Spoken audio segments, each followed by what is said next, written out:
أو هذا الأمير في شيء من الدخل، اسكت، فإن من رأى من أميره شيئا فليصبر ولا ينزع يدا من الطاعة. ما له داعي أن يبث أخطاء الأمراء والعلماء أمام الناس، وأن تفضح في وسائل التواصل الاجتماعي، فلان فيه وفلان في بيته وفلان عليه وفلان شفناه وفلان سرق وفلان ما قام بالنظام وفلان سرق. ما لك دخل أنت أن تسعى في تقويض بناء المجتمع. أو يرضى الواحد منا أن يرى أخته يقودها علج من علوج هؤلاء المبتدعة أو علوج هؤلاء الفسقة وقطاع الطرق وهو لا يستطيع أن يدافع عنها؟ لا، ما في حكومة، ذهبت الحكومة واشتغلت بإخماد المظاهرات. والله لو يتغير الحكم قليلا لترى بعينك ما كنت سترضى معه أن يحكمك كافر يهودي زنديق، كافر يهودي زنديق. تقول يا ليت يهودي يحكمنا ونأمن ولا نقعد في هالفتنة.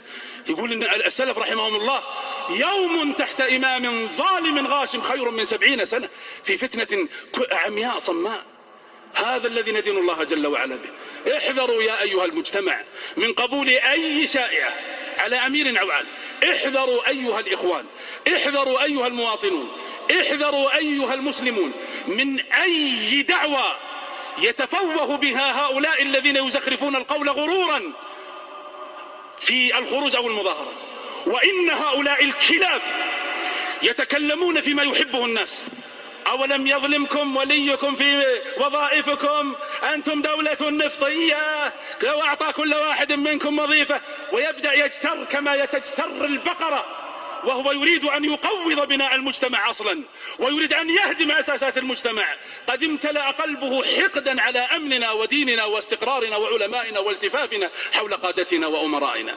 لا تقبلون يا إخوان، انتبهوا، إياكم أن تقبلوا هذه الشائعات في علمائنا أو أمرائنا أو ديننا أو وطننا.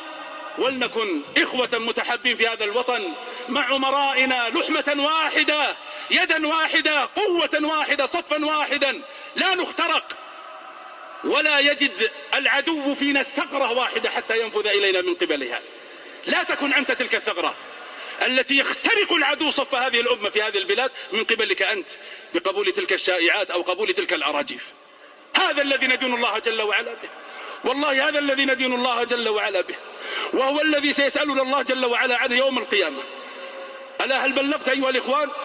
اللهم اشهد.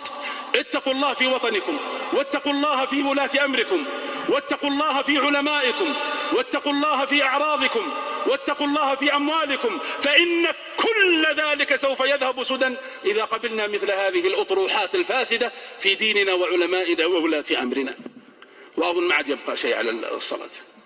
طيب، والله أعلم، وصلى الله وسلم على نبينا محمد.